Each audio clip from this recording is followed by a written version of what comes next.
Jérémie n'a pas commencé à exister le jour où il est entré dans le ventre de sa mère. La vie d'un homme ne commence pas lorsqu'il entre dans le ventre de sa mère. Parce que si la Bible nous enseigne que quelqu'un peut entrer dans le ventre d'une femme, en d'autres termes, une personne quitte un endroit pour un autre endroit. Parce que tu ne peux que entrer dans un endroit si tu es en dehors de cet endroit. Amen, amen. Donc la Bible est en train de nous dire que Jérémie était quelque part avant qu'il ne soit dans le ventre de sa mère. Donc la vie d'un homme ne commence pas lorsque ton père et ta mère décident de te mettre au monde. La vie d'un homme ne commence pas lorsque ta mère commence à constater que ses règles se sont interrompues. La vie d'un homme ne commence pas lorsque les mains commencent à se former dans le ventre d'une femme.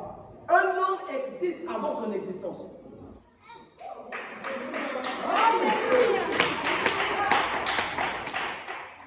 Ça veut dire que tu n'as pas commencé à vivre le jour où tu as commencé à respirer. Avant même que tu n'existes dans le ventre de ta mère, tu existais quelque part. Donc, quand une personne existe, ce n'est pas une existence, mais c'est la reconnaissance de ton existence. Le jour que tu entres dans le ventre de ta mère, on reconnaît ainsi que tu étais quelque part et tu entres dans son ventre. J'aimerais dire à quelqu'un aujourd'hui, ce n'est pas le jour où on t'a enfanté que tu as commencé à vivre. Il y a une identité de toi que tu ne connais pas. Parce que Dieu dit à Jérémie, avant même que tu ne sortes du ventre de ta mère, je t'avais consacré prophète. Comment est-ce qu'un bébé peut être consacré prophète?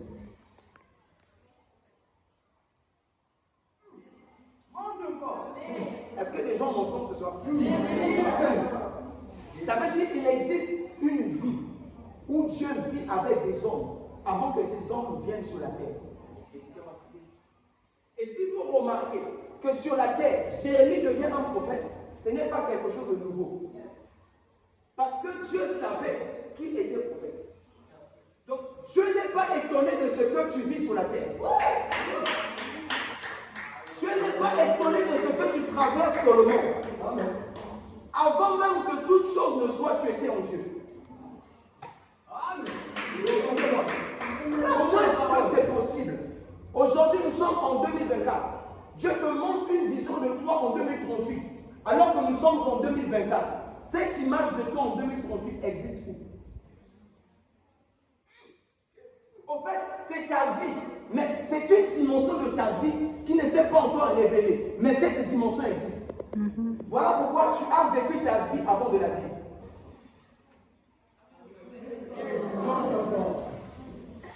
Je t'ai rencontré avant de te rencontrer. Voilà que tu vas constater que quand tu arrives dans un endroit, j'ai l'impression d'avoir déjà vécu. Amen. Ça veut dire quoi? Tu t'es rappelé de quelque chose, mais cette chose dont tu t'es rappelé n'est pas dans ta mémoire. Du coup, ça t'étonne. C'est comme si tu as déjà vécu, oui, tu vis une double vie. En fait, la vie que tu vis, ce n'est pas une nouvelle vie, c'est une vie répétée. Amen. Voilà pourquoi Jésus-Christ était mort à la croix 2 fois. La première fois, la Bible déclare, il a été immolé avant la fondation du monde. La deuxième fois, c'est lorsqu'il est mort à la croix. Comment est-ce que c'est possible que Jésus-Christ soit mort avant la fondation du monde? Amen. Parce que c'est dans le monde qu'il est mort. Mais la Bible nous enseigne, avant même que le monde ne soit, il était mort. Il était mort où? Quelqu'un me comprend? Dis à ton voisin, tu as 2 vies.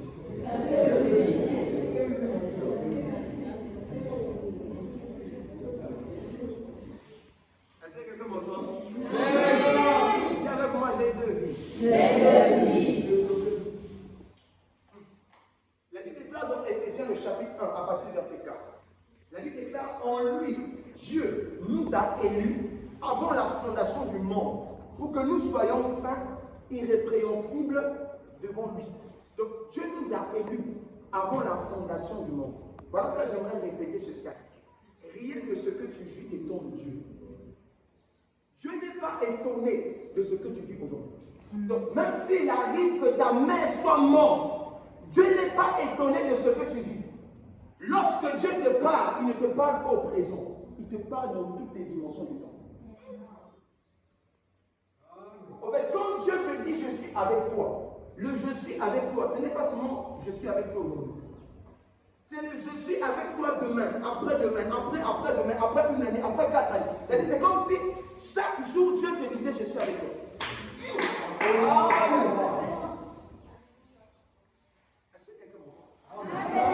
Rien de ce que tu peux vivre sur la terre peut étonner Dieu. Voilà pourquoi Dieu est même capable de te prendre, de t'emmener 10 ans après. Après, il te ramène, tu as vu.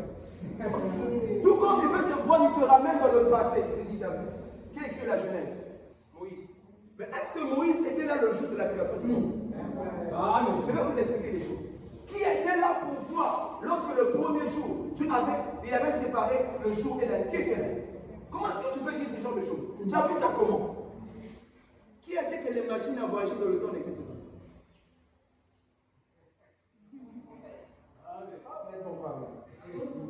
Comment est-ce qu'il est possible que tu me dises au commencement, Dieu créa les cieux et la terre? Tu étais là.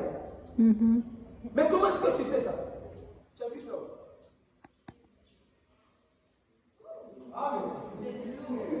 Deuxièmement, comment est-ce que tu peux me dire à la fin des temps, une nation célébrera contre une nation, une ville contre une autre ville? Vous entendrez parler de guerre et de bruit de guerre. Mais quand vous allez entendre parler de ces choses, ne soyez pas surpris parce que ce sont les signes qui annoncent mon avènement.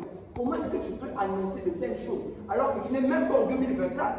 À l'époque de Jésus, c'était même pas l'enjeu. Avant même l'an 0, Jésus a prophétisé des choses qui arrivent en 2024. Comment est-ce que c'est possible? Dieu n'est pas limité par la barrière du temps. Amen.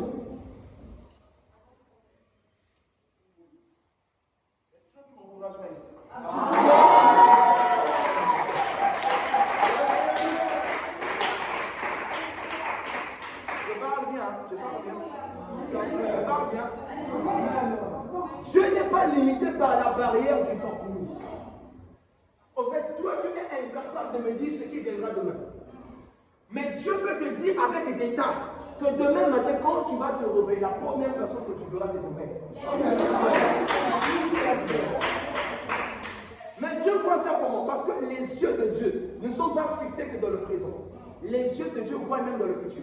En fait, quand Dieu te voit, il te voit et aujourd'hui et demain. Amen. Du coup, lorsque Dieu te dit, maman, ne vis pas dans le péché, Dieu ne dit pas ça pour te caresser. Dieu, ce n'est pas ton chouchou. Ce n'est même pas ton copain. Amen. Quand Dieu te dit ne vis pas dans le péché, c'est parce qu'il sait le jour où seulement tu vas oser vivre. Tout le monde le fait, moi aussi je veux le faire. C'est le jour là que tu vas te cigare. Amen.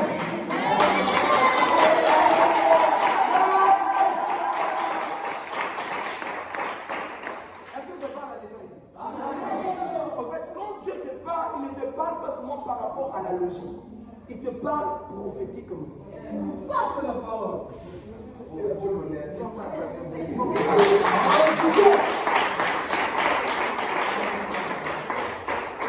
Donc, c'était juste pour vous dire que ta vie a commencé. Avant de vivre ici sur la terre, ta vie a commencé quelque part. Maintenant, vous allez remarquer. Si je te pose la question, là, tu me dis que j'ai vécu quelque part, j'étais comme Dieu. Et Dieu avait déjà tout conçu. Mais comment est-ce qu'aujourd'hui, je ne me rappelle pas de ça? Si je te dis, quand tu étais en Dieu, tu étais qui? Tu peux me dire.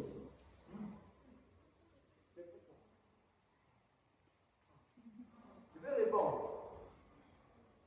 Une fois que tu viens sur la terre, tu perds la connaissance de ce que tu étais. Donc, tu étais. Dès lors que tu viens sur la terre, c'est comme si il y a une perte de mémoire. Tu oublies ce que Dieu avait fait de toi quand tu étais en Dieu.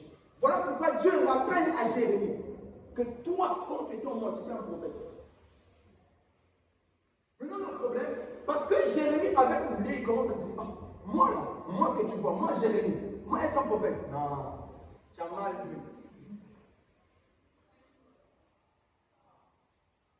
Deux fois, les choses que tu es vont t'étonner. Vous savez, c'est facile de voir quelqu'un qui est sérieux, qui n'est pas trop dans les femmes, de dire, mais qu'il va un pasteur. C'est logique parce qu'il a un bon comportement, il finira par être pasteur.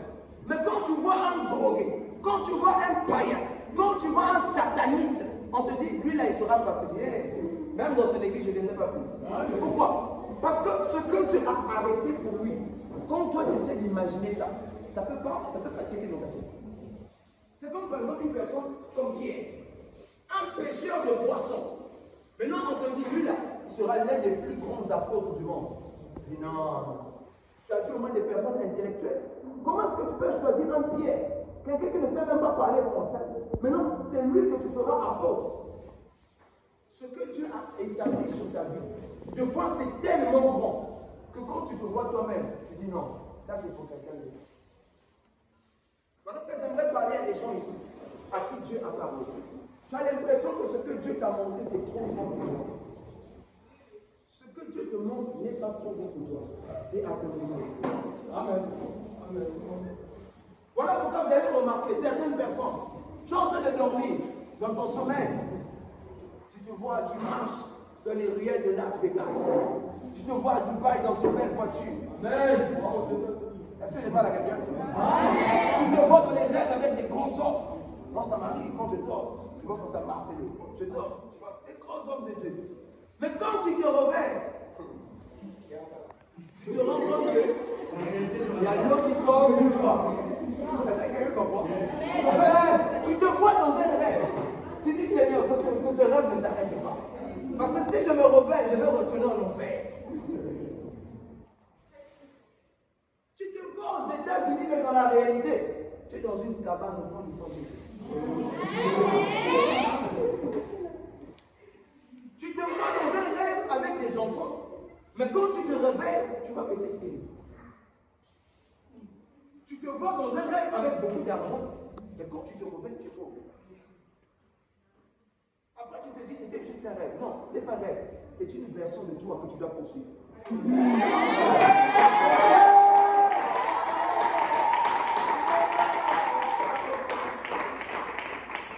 Toute fois que Dieu te montre quelque chose sur ta vie, Dieu te dit, c'est comme ça que tu vas être. Voilà pourquoi tu ne dois pas ajuster ta vie en fonction de ce que tu vois physiquement. Tu es intelligent. Voilà pourquoi, des fois, parce qu'on a oublié qui nous étions. Dieu passe par des prophètes. Dieu passe par des songes et par des visions, afin que tu aies un aperçu de qui tu étais lorsque tu étais à sa droite. Vous pensez que lorsque Jésus marchait, il marchait comme un fatigué de la vie comme ça. Il y a des gens, quand ils marchent, comme un désespéré. Non. Jésus, quand il marchait avec assurance. Parce qu'il savait que j'étais fils du roi des rois. Écoutez, tu peux ne pas avoir de l'argent, mais aussi longtemps que tu connais ce que Dieu a dit sur ta vie, tu marches avec assurance. Tu dois avoir de l'assurance sur ce que Dieu t'a dit et non sur ce que les hommes te disent. Tu dois avoir l'assurance sur ce que Dieu a prononcé dans ta vie et non sur ce que tu vois dans ta famille. Amen. Amen. Voilà pourquoi on te dit, c'est ce pagaillon-là qui sera le prochain ministre. Il travaille d'abord. Il apprend d'abord ses leçons. Non, tu n'es pas Dieu, tu n'es qu'un homme. La Bible déclare qu'il prend les choses faibles du monde pour confondre l'intelligence de ceux qui se croient sages. Amen. Voilà pourquoi ne donnez jamais les statistiques des gens en fonction de leurs résultats à l'école. Amen. Dieu, ce n'est pas ton ami. Il est capable de prendre la personne la plus ridicule, de l'élever plus même que celui qui était le plus intelligent. Amen. Écoutez, Dieu n'est pas Dieu si ce qu'il fait est compris de tout le monde. Dieu est Dieu lorsque ce qu'il fait est hors du monde. Amen. En fait, lorsque Dieu s'arrange, Dieu est comme un cinématographe. Je ne sais pas si le mot existe. Dieu est comme un metteur en scène. C'est-à-dire qu'il attend toujours le bon moment. Imaginez, le jour que Lazare va mourir, Jésus savait que Lazare devait mourir. Mais il a fait exprès d'attendre jusqu'au 4e jour. C'est là qu'il vient comme un héros. C'est pourquoi? En fait, il attend généralement que ta vie arrive à un stade où tu es désespéré. Le plan A n'a pas marché, le plan B n'a pas marché, le plan C n'a pas marché. Tu es arrivé jusqu'au plan Z, ça n'a pas marché. Et quand tu sens que là, c'est fini pour moi, c'est là que tu es. Voilà pourquoi la limite de tes capacités, c'est le début du mouvement de Dieu. Amen. Amen. C'est lorsque tu sentiras que dans ta vie, tu n'as plus de force. Généralement, c'est ce genre de moment que Dieu intervient. Parce que lorsque tu es fort, si Dieu intervient, Tu penseras, non, c'est parce que je suis fort, c'est parce que je lis, c'est parce que mon père. Ok. Il coupe le travail de ton père. Ton père ne travaille plus, il est à la maison. Ta mère ne travaille plus, elle est à la maison. Vends-toi encore. Voilà pourquoi ton orgueil te fera priver la grâce de Dieu. Amen. J'aimerais dire aux gens ici, soyez humbles. Soyez humbles. Dis ça fort, dis ça fort. Soyez humbles, tu n'en rien. Tu en veux pouvoir. Vraiment. Oh là là. Sois humble, mon frère. Parce que Dieu ne détermine pas la grandeur en fonction de ce qui est visible. Voilà pourquoi les plus grands ne sont pas ceux qui sont révélés. Les plus grands sont ceux qui sont cachés.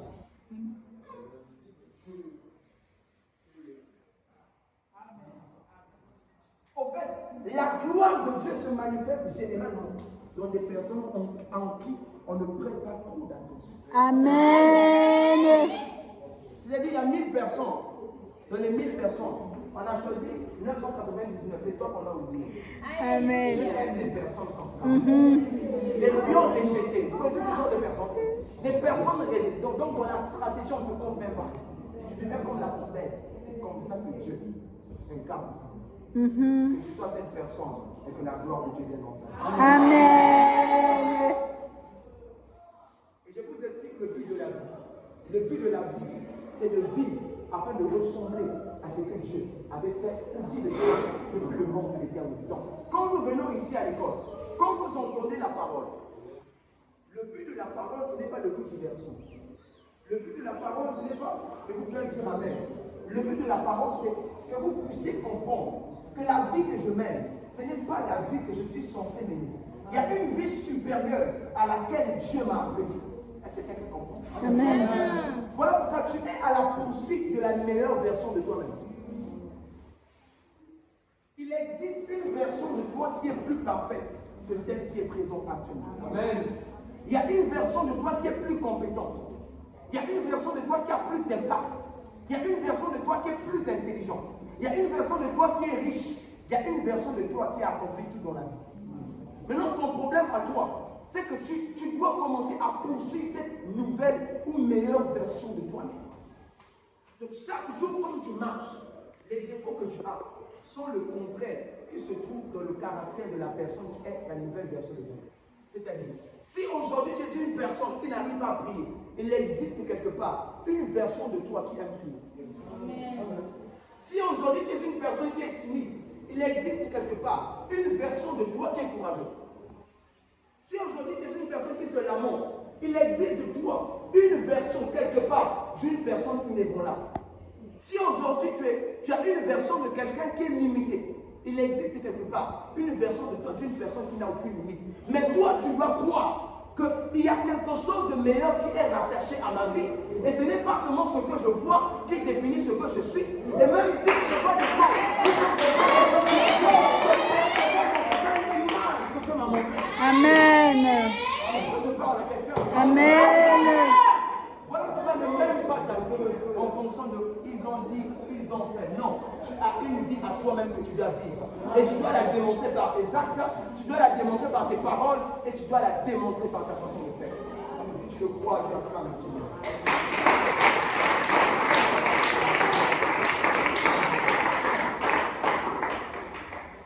Maintenant, comment est-ce que nous venons sur la terre? Je vais bientôt terminer.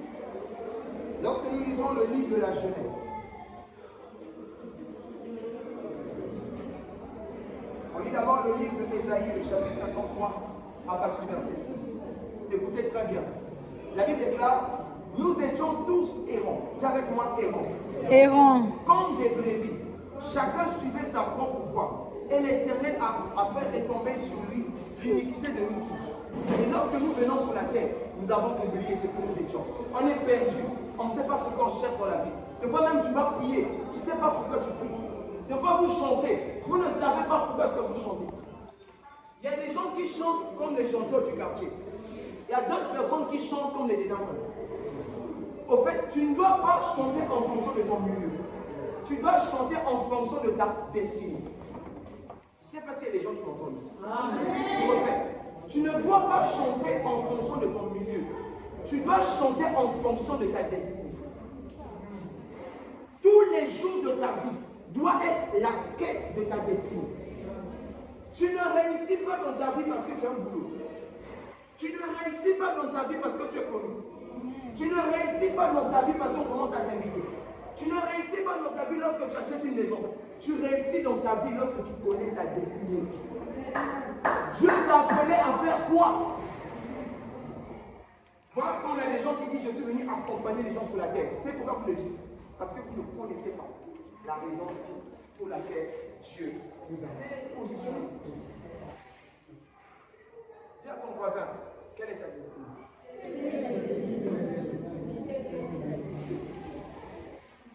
Est-ce que quelqu'un ici peut s'élever avec assurance et dire, moi, Dieu m'a appelé à faire ça? Dieu a dit à Jérémie que tu es un prophète. Toi, qu'est-ce que Dieu t'a dit? Vous savez pourquoi est-ce que la vie de plusieurs personnes t'attend? C'est parce que vous ne savez pas ce que Dieu a dit sur toi. Qu'est-ce que Dieu a dit sur toi? C'est parce que je sais que Dieu a dit pour moi que je dois gagner des étudiants dans toutes les universités où je vais. Que c'est ce que je fais toutefois. Et je sais que c'est en ça que je gagne ma vie. En fait, ma vie a un sens quand je le fais. Et quand je ne le fais pas, je suis mal à l'aise. Des fois, il m'arrive même quand je dors. Je rêve que je suis en train de prêcher. Pourquoi? Parce que c'est rattaché à ma vie, dans mon sang, dans mes veines, dans mes organes, dans mon ADN. Donc, au moins, tout au moins me dit, c'est en ça que Dieu t'a appelé. Et lorsque je le fais, je vois toujours les résultats. C'est à quoi Dieu t'a appelé, tu verras toujours les résultats. Lorsque tu connais ta destinée, ta vie va percer. Mais toutefois que tu ne connaîtras pas ta destinée, tu as l'impression que tu tournes juste en rond. Tu vas à gauche, tu vas à droite, ta vie n'évolue pas. Parce que tu ne connais pas ce à quoi Dieu t'a appelé. Il y a des gens ici, ta vie va commencer à avoir un sens lorsque tu entreras dans la paix. Mais bizarrement, plusieurs ici sont en train de repousser l'appel de Dieu. Dieu t'appelle à le servir, tu dis ce n'est pas le temps. Dieu t'appelle, tu dis je suis encore faible. Dieu te bénisse. Dieu t'appelle, dit non, c'est demain que je le ferai. Aujourd'hui, le temps est en train de passer. C'est toujours la même personne. Yes.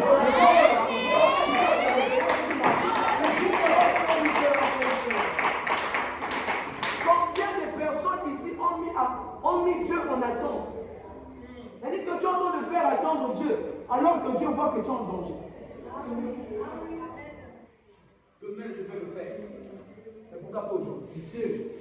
Demain, je vais donner ma vie à Jésus. Pourquoi pas aujourd'hui? J'attends d'abord que je commence à abandonner certaines choses. Non, quand j'aurai 50 ans, c'est là que je vais donner ma vie à Jésus. C'est maintenant que je vais le faire. Tu es avec moi, c'est maintenant. C'est maintenant. Genèse, le chapitre 2, verset 7 et verset 8. Je vais vous terminer.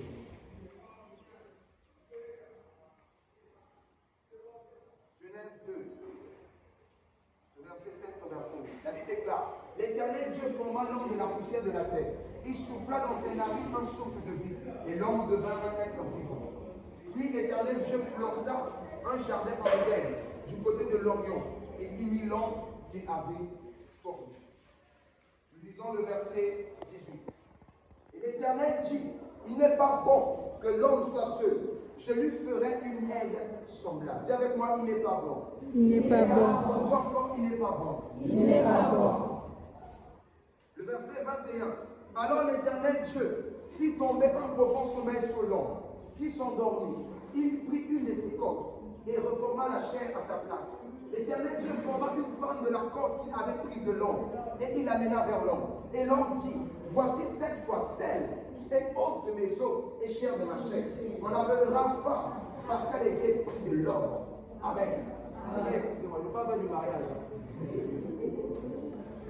Écoutez-moi très bien. Dieu va commencer une histoire avec la vie du premier homme qui s'appelle Adam. La Bible déclare Dieu forma l'homme de la poussière de la terre. Donc le corps de l'homme a été conçu par Dieu. Nous ne sommes pas le résultat de l'évolution. Les gens disent avant nous étions des singes, on est devenus des gorilles, après nous sommes transformés en des hommes. Non. Avant, nous avons été créés à l'image de Dieu. Donc Dieu a pris le temps de façonner notre corps, d'arranger les tissus de notre corps. Les organes de notre corps ont été conçus par Dieu. Et ensuite, la Bible déclare, et Dieu souffla un esprit de vie dans le corps de l'homme. Et l'homme devint une âme vivante ou encore un esprit vivant. Et Dieu avait donné une mission à Adam. La mission qu'avait Adam était de cultiver le jardin d'Éden. Vous me suivez? La mission d'Adam était de faire quoi? de cultiver le jardin d'Éden. Mais pendant que Dieu a confié cette mission à Adam, Dieu a dit à Adam une chose. En fait, Dieu n'a même pas parlé à Adam, Dieu a parlé à son cœur. Il a dit, il n'est pas bon que l'homme soit seul. Mais j'aimerais vous dire, lorsque Dieu avait dit ça, Adam ne le savait pas. Adam était en train de servir, mais Dieu était en train de concevoir des projets pour Adam. Maintenant, la chose qui m'étonne, c'est que Dieu a donné à Adam un pouvoir. Il avait le pouvoir de parler à la terre, de parler à la mer, de parler à tous les animaux. Il avait même la capacité d'interagir avec un chien. Il pouvait parler le langage des chiens, parler le langage des animaux. Il pouvait même parler avec un arbre. Adam était un homme surhumain. Adam ne connaissait pas c'est quoi la maladie. Adam n'est jamais tombé malade. Pourquoi? Parce que son corps, le corps qu'il avait, n'est pas le même type de corps que toi tu as. Le corps d'Adam était un corps qui n'avait jamais commis de péché. Donc c'était un corps à l'état pur. Le corps d'Adam était un corps parfait. Donc il n'y avait pas de corruption en Adam et Adam n'avait pas de péché. Maintenant, avec tout le pouvoir que Adam avait, Dieu a dit, il n'est pas bon que l'homme soit seul. Pourquoi? Tout simplement parce qu'il est impossible que tu accomplisses ta destinée si tu es seul. Amen. La vie de chaque homme sur la terre est rattachée à la vie d'une autre personne. Les vies sont interconnectées. C'est-à-dire, ta vie à toi dépend de la vie de quelqu'un d'autre. Voilà pourquoi tu n'es pas venu au monde parce que tu l'as voulu. C'est parce que ton père et ta mère se sont assemblés. Donc tu n'as pas décidé, mais quelqu'un d'autre a décidé à ta place pour que toi tu viennes. Ce qui fait que la vie de chaque homme est liée à une autre personne. Tu ne peux jamais réussir sur la terre si tu n'as pas une personne qui t'introduit quelque part. Et j'ai toujours dit, dans le monde spirituel, les choses fonctionnent de telle sorte que tu ne peux pas accéder à une dimension s'il n'y a pas une personne qui t'introduit dans cette dimension. Aujourd'hui, si tu rencontres par exemple une personne qui ne prie pas, bon, qui prie disons, mais qui n'a pas le don de guérison, et tu vois une autre personne qui prie pour les gens, il a un don de guérison que toi tu n'as pas. Le problème, ce n'est pas seulement d'aller jeûner et prier pour que toi aussi que tu aies un don de guérison.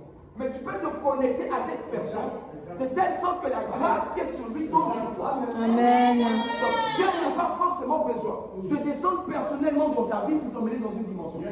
Il doit te connecter avec la vie d'une personne qui est déjà dans la dimension dans laquelle tu veux avoir. Pour que toi aussi tu opères dans cette dimension. Donc les choses pour que tu puisses les opérer avec Dieu, il faut que tu acceptes la grâce de quelqu'un d'autre. Amen. En d'autres termes, tu dois faire une rencontre avec quelqu'un. Amen.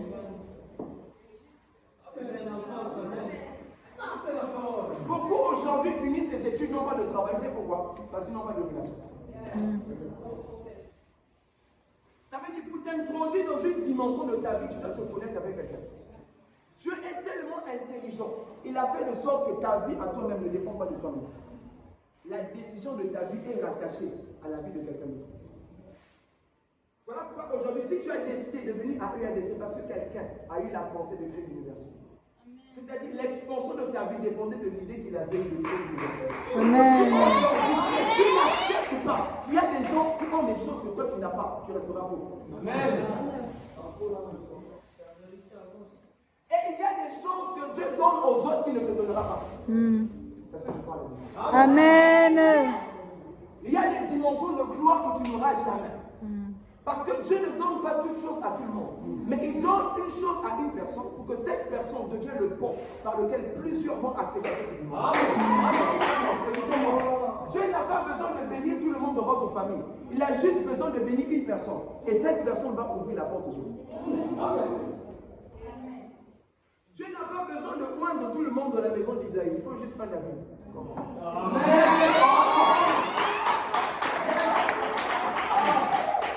Je parle à quelqu'un. On peut tous être nombreux devant la présence de Dieu, mais la sélection de Dieu devant, nous sommes juste tous ceux qui sont. Je vous pose la question. C'était 120 dans la chambre haute, mais qui a péché? Les autres. Ça, c'est la parole. Il y avait plusieurs hommes sur la terre, mais Dieu n'a regardé que Job. Dans Genèse 6, la Bible nous parlait de plusieurs personnes qui étaient sur la terre. Mais à cette période, il y avait la corruption. Les regards de Dieu ne sont tombés que sur une seule personne. Pourquoi est-ce que Dieu doit passer par la vie d'une personne pour sauver plusieurs autres personnes? C'est parce qu'il sait qu'une personne peut être importante. Amen. Ça veut dire, dans toutes les dimensions spirituelles, dans toutes les dimensions physiques, dans toutes les dimensions de percée, il faut que tu te rencontres avec un homme pour que tu shiftes à une autre dimension. C'est quand je me suis rencontré avec mon père spirituel, aujourd'hui je peux prêcher tel que je prêche. Et si vous l'entendez, les 4 fois plus que moi, vous allez le reconnaître en lui. Pourquoi? Parce qu'il a été une porte qui m'a introduit dans une dimension. Ça veut dire, si tu acceptes une personne, tu peux accepter une dimension. Donc une personne peut transporter toute une dimension. Amen.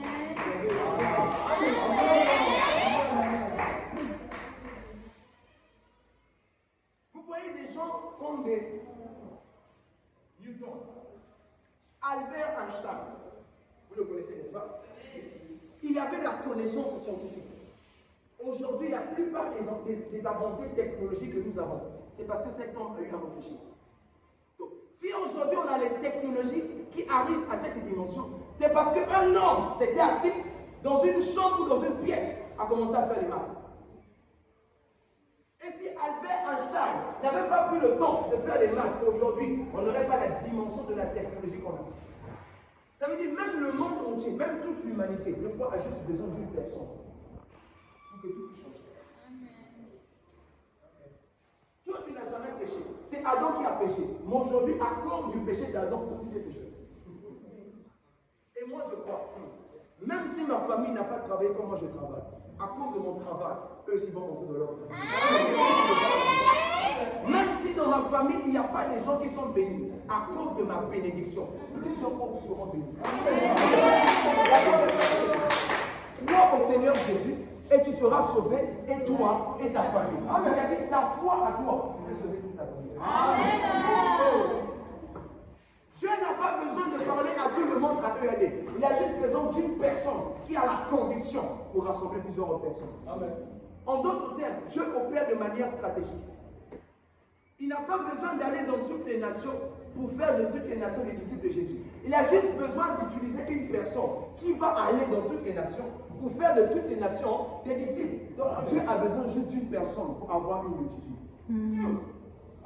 Ce qui fait que lorsque toi tu penses que tu es sûr, de fois tu n'es pas sûr. Derrière toi, il y a 1 milliard de lettres. Amen. Amen.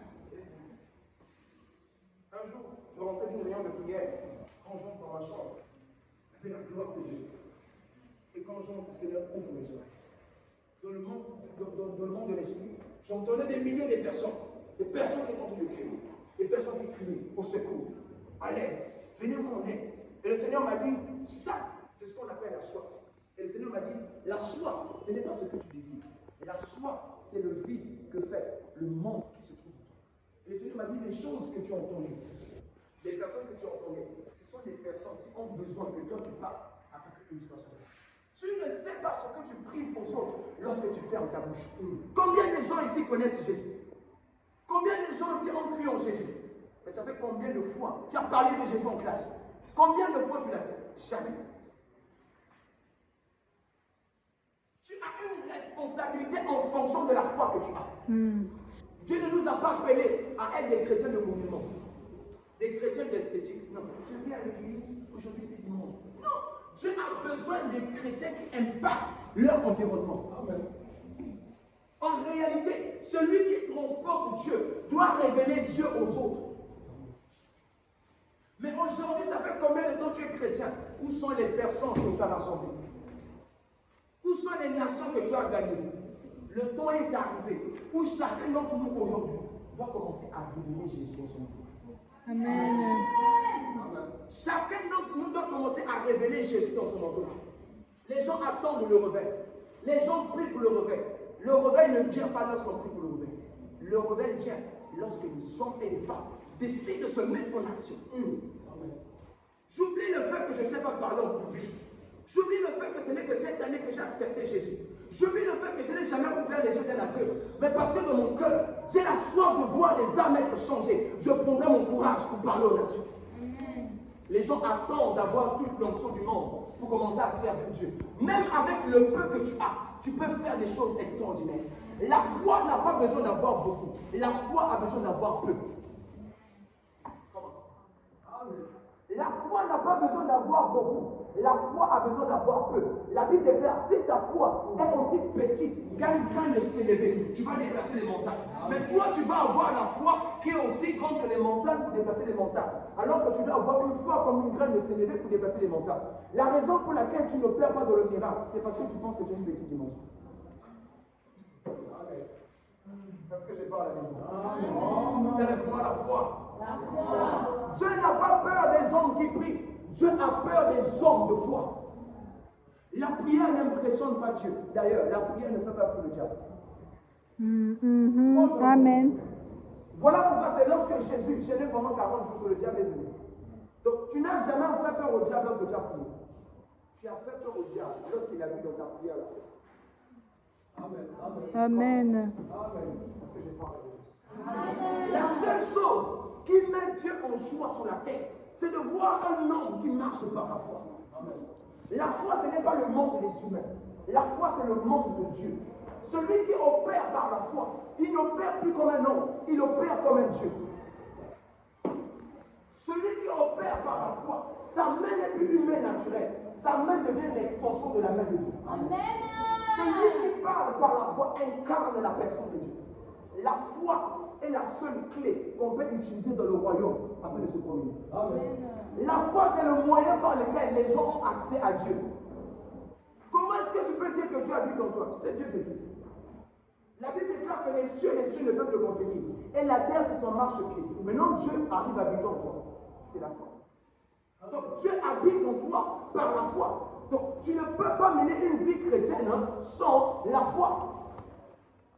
En d'autres termes, la raison pour laquelle tes prières n'ont jamais d'efficacité, c'est parce que tu n'as pas. Amen. Mais est-ce qu'aujourd'hui tu peux oser croire? La Bible déclare, et lorsque le Fils de l'homme viendra sur la terre, trouvera-t-il des hommes qui ont la foi?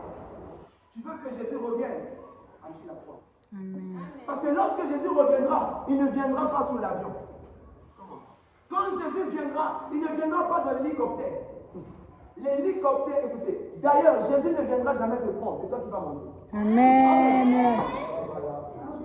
La Bible déclare qu'il va s'arrêter dans les airs. Maintenant, c'est toi qui vas monter. Maintenant, les gens vont sauter ici. Alléluia. La foi devient le moyen de transport par lequel on rejoint Dieu. L'enlèvement ne se fera que pour les hommes qui ont la foi. Amen. Les gens pensent que le Saint-Esprit va te prendre, après il va t'emmener au ciel. Non, c'est ta foi qui va te dire maintenant tu dois monter. Est-ce que je parle à des gens? Tu as trop marché dans l'incrédulité.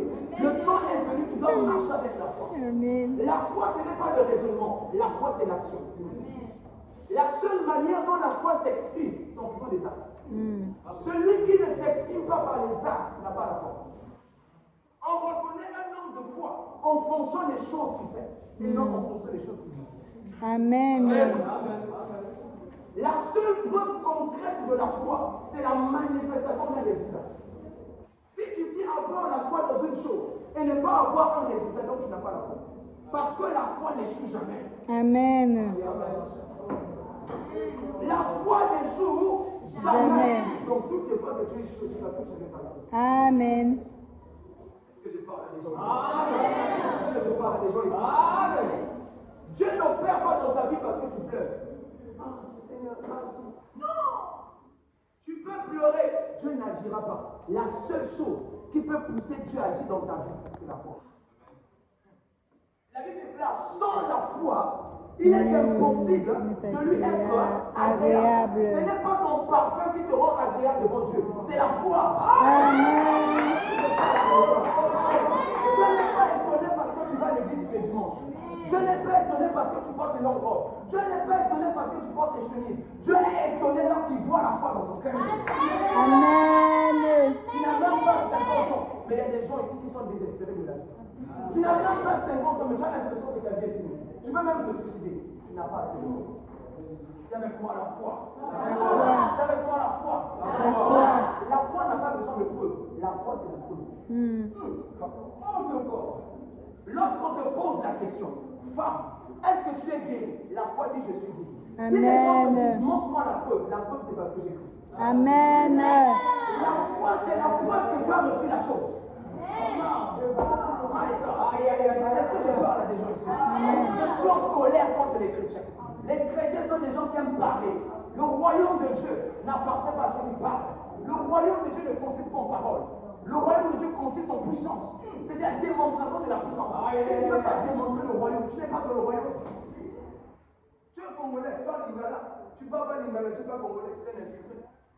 Tu vas repartir au Seigneur. Est-ce que je parle à des gens ici? Amen. Mais tu dis que tu es fils de Dieu, on ne voit même pas les empreintes de Dieu dans ta vie. Quand on te voit, on te confond même avec la star. À qui tu ressembles? Tu ressembles à Dieu? Ok. Je suis créé à l'image de Dieu. Ok. Dieu habite dans la gloire. Est-ce que tu es dans la gloire? Alléluia.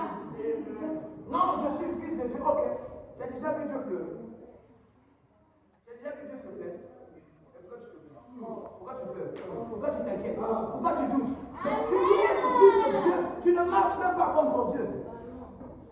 Tu es disciple de Jésus. Fais les œuvres de Jésus. Mais pourquoi est-ce que tu dis être disciple de Jésus et tu n'arrives pas à accomplir les œuvres de Jésus? Tu as un problème. Le problème, c'est que tu n'as pas encore assez de foi. Est-ce que je parle des gens? Tu dois marcher par la foi. La foi n'a pas besoin qu'on le voit. La foi s'impose. La foi, c'est plus que la magie. La foi, c'est plus que le totem. Est-ce que je parle? Je te pose la question. As-tu la foi? As-tu la foi que ta vie va réussir? As-tu la foi que cette maladie va te quitter? Amen. As-tu la foi qu'aujourd'hui ta vie va changer? Moi, je n'ai pas besoin, même s'il n'y avait pas le piano, je savais que Dieu m'a fait un jour. Ma foi ne dépend pas du piano, ma foi ne dépend pas du micro, ma foi dépend de sa parole. Car la Bible déclare, la foi vient de ce qu'on entend. Qu'est-ce que tu entends? Ta lèvre, qu'est-ce que tu entends? Lorsqu'une personne commence à avoir la foi, il y aura toujours des gens qui vont parler pour te décourager. La femme à la perte de sang, avec la foi, si je touche le bord de sa robe, je serai guéri. C'est ce que les gens disaient. Ne touche pas, tu es impur. Pour démotiver ta foi. Le royaume de Dieu a besoin des gens conversion. Si tu n'as pas l'audace de voir le paralytique et de dire, ah, aujourd'hui, que ça marche pas, au moins je vais essayer. Paralytique, lève ton nom de Jésus. Si tu ne sais pas, comment est-ce que tu sauras si ça marche ou pas? Le problème avec toi, c'est que tu attends ressentir la chaleur. Quand je sens l'électricité, le courant, c'est là que Dieu va faire. Je n'ai pas besoin de sentir ça. Même si aujourd'hui vous dormez, là, je sais que Dieu va agir. Amen. Je crois même à ta place. J'ai tellement de foi que je suis rassuré que tu ne ressentiras pas de la même manière. Amen. Si tu ne ressens de la même manière, j'aurai un problème avec Dieu. Amen. Parce que Dieu honore la foi des hommes. Come on, my God, my God. Y a-t-il des hommes de foi ici? Amen. Si tu as un homme de foi, on doit voir ses yeux se manifester. As-tu la foi? Elena, as-tu la foi? Je vois plus que ta mère être guérie. Je vois plusieurs autres témoignages. J'ai tellement de foi que je n'ai pas besoin que ta mère vienne ici pour être guérie.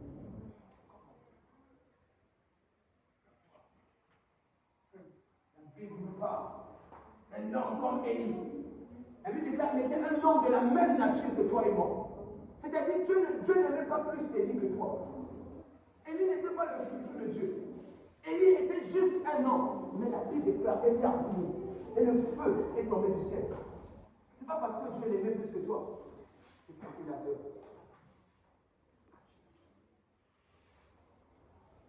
C'est parce que j'ai la foi que je crois qu'on va atteindre des milliers de milliers. Mais toi, quand tu me vois, tu as tellement peu de foi, tu parles seulement. Moi, je dis, moi, je parle par la foi. Parle-moi de ta foi sur les yeux. Moi, je te parlerai de ma foi sur les yeux. Ce que tu crois, c'est ce que tu vois. La Bible déclare, celui qui croira, verra. Tu n'as pas cru, mais tu veux voir pourquoi. Amen. Beaucoup de gens ici, vous traitez les pasteurs des sorciers ou des menteurs. C'est parce que tu n'as pas la foi. Amen. Le pasteur peut peut-être pas guéri, n'a pas la puissance. C'est toi qui n'as pas la foi. Bah oui. Parce que le principe du miracle obéit à deux choses. Premièrement, il faut la foi. Deuxièmement, il faut l'onction. Amen. Il peut avoir l'onction, mais s'il y a l'onction sans la foi, il n'y a pas le miracle. Il peut avoir la foi, mais s'il n'y a pas l'onction, il n'y a pas le miracle. Amen. Il faut que la foi se croise avec l'onction pour commander le miracle. Et si aujourd'hui tu as la foi, moi je crois que j'ai l'onction, tu auras un miracle. Amen. Moi je crois même au miracle du pouvoir. Il y avait quoi un miracle à moi?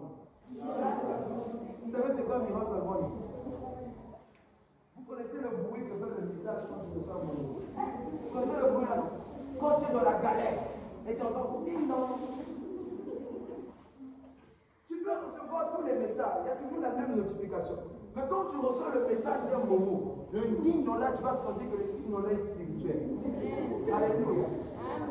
Dieu peut le faire. Amen. Dieu peut le faire. Il n'est pas un homme pour le dire, ni un fils de l'homme. Ce qu'il dit, il est capable de le faire. Tu n'as pas encore tout découvert de Dieu. Amen. Duchesse, tu n'as pas encore tout découvert. Il y a des choses, il y a des facettes de Dieu. S'il te montre ça, tu as une nouvelle forme. Il y a des dimensions de Dieu. S'il te montre ça, tu as devenu fou. Dieu est trop bon. Ils ne comprennent pas pourquoi c'est une joie. Non, c'est parce que j'ai découvert le goût de la foi. La foi te donne l'audace. Comment expliquer un petit comme David, un petit de 17 ans? Il voit un grand géant comme un Goliath. David, on a besoin de ça. Il dit, le vieux, moi je vais terrasser le Goliath.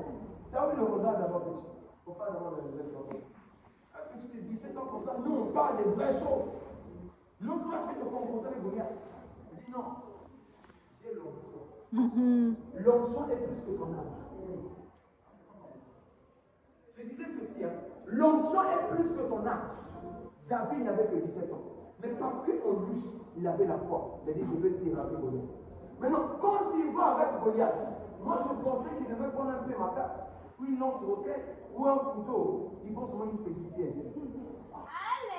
Maintenant, les gens se posent la question, petit, tu vas pour combattre un géant ou tu vas pour chasser le chien du quartier? Non, je vais pour combattre Goliath. En fait, la foi a la capacité de réduire la taille de tes ennemis. Amen.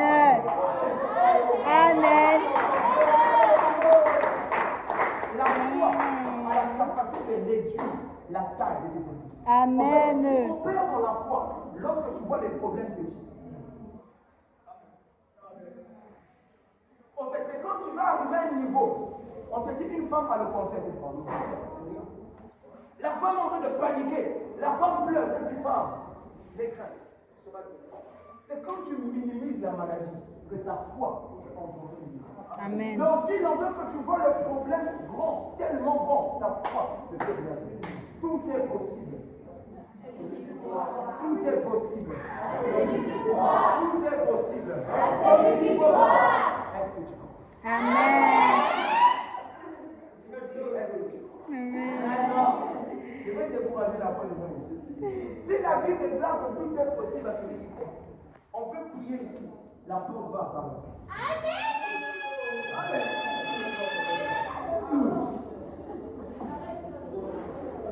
Laissez-la manifester. Vraiment. Vous n'avez pas compris. Si la Bible déclare que tout est possible à celui qui croit, on peut prier ici. On va la primatisation. Amen. Si tout est possible à celui qui croit, tu peux donner la date, le jour et l'heure de ton mariage. Amen. Amen. Tu n'es pas un homme de foi. Amen. La foi n'a pas Amen, amen, amen. La foi n'a pas besoin d'attendre. Amen. Amen. L'une des caractéristiques d'un homme qui a la foi, celui qui a la foi est un créateur. Comment expliquer qu'une femme qui n'a pas de trompe se mette à enfanter? Parce que logiquement, pour enfanter, tu dois avoir les trompes. En fait, quand j'ai prié pour toi, ta foi, en fait, ma foi a créé les trompes. Ça vient d'où? C'est-à-dire dans ta foi, il y a même l'argent. Amen. Dernièrement, je vous avais parlé du miracle de Jésus. Jésus, maintenant, qui a gagné le jour là, il n'avait pas l'argent. On lui a demandé de payer les impôts, il n'avait pas d'argent. Il a dit, Pierre, va pêcher le poisson, ouvre la bouche du poisson. Tu verras l'argent de lui. Ce n'est pas la magie. Donc si je te dis, ouvre ton sac, tu dois le billet de 10 000. Ne lutte pas.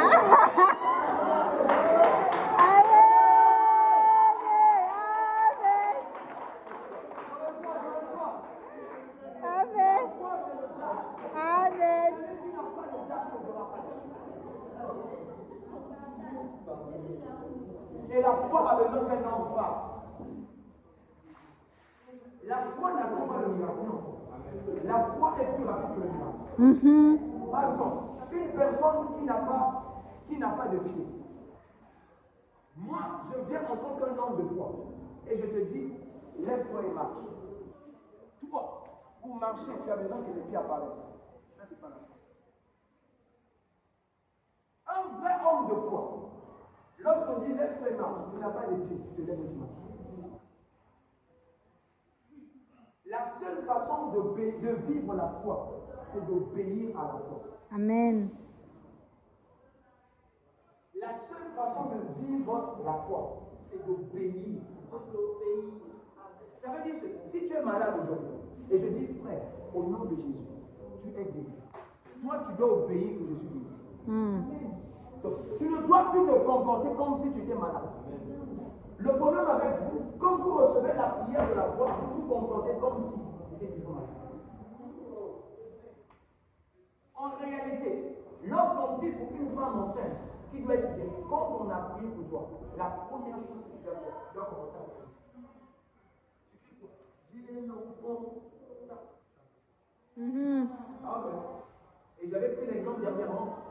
Une femme qui attend un enfant, qui a prié, et elle croit que Dieu lui a donné un enfant. Quand elle rentre à la maison, même si elle n'a pas encore fait les examens, elle n'a pas d'abord besoin d'aller faire l'échographie ou toutes ces choses pour confirmer que non, c'est une femme qui a la foi, lorsqu'elle croit qu'elle aura un enfant, qu'est-ce qu'elle fait? Elle va acheter le berceau. Elle pose sur ses statues, elle dit déjà le nom de son enfant. En tout cas, moi, mon enfant là, vraiment, il me fait mal au ventre. Mais quand on vient, ton ventre a même les abdos. Il y en a marre. Je ne sais pas si vous comprenez. En fait, la foi n'a pas besoin d'un signe pour l'encourager. La foi est son propre encouragement. Amen. Oh, d'accord. Réponds à la foi. La foi. La question, as-tu la foi? Voilà pourquoi il y a des gens ici, vous avez changé vos prières. Tu pries, oh Seigneur, donne-moi 100 000. Oh Seigneur, donne-moi 10 000. Les années ah, mais est-ce que je parle avec quelqu'un? Ne change pas ta prière à cause du mouvement de l'eau. Reste dans ta foi. Je dis reste dans ta foi. Amen. Sois audacieux et sois audacieux. Amen. Je dis sois audacieux et sois audacieux. Amen. Les familles dans lesquelles nous sommes, si tu n'es pas un homme de foi, tu vas subir. Tu as peur. Si tu n'es pas un homme de foi, tu vas subir. Oh, le diable te laisse. Aie ta licence. Voyage pour toi. Va au Canada. Reviens maintenant au Congo. Là que tu as senti qu'il y a des petits pouvoir. Amen. Tu poses partout, on ne te reçoit pas. C'est pas parce que tu n'es pas intelligent. Tellement la parole. La parole. La foi engendre la puissance. Celui qui a la foi est connecté à la puissance. Par exemple, vous savez comment les femmes disent? Est-ce que vous voyez les noms? Ce que je dis, c'est bon. Amen. Est-ce que quelqu'un le voit? Amen. La foi. C'est par la foi que je crois que j'ai quelque chose à vous dire. Amen. C'est par la foi. C'est par la foi que je crois que lorsque je passe par l'évangile, c'est Dieu qui passe. C'est par la foi. C'est par la foi que je crois. Si Jésus était présent nous là, il ferait la même chose que moi.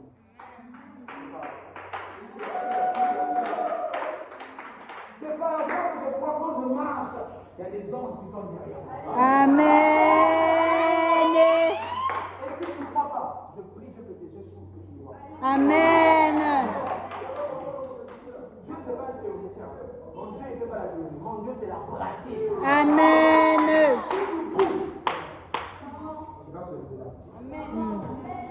Je vais pour terminer. Actes des apôtres, chapitre 9, verset 3.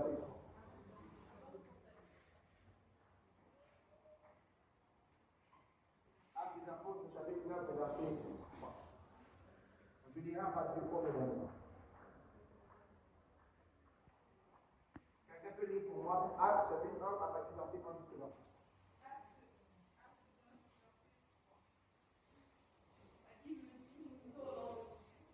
Grâce à Dieu.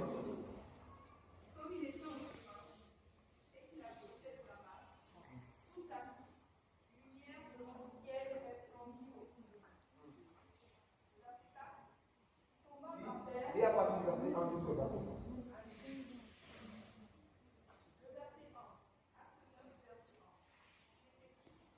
Cependant, Saül, espérant encore la menace et le meurtre contre les disciples du Seigneur, se rendit sous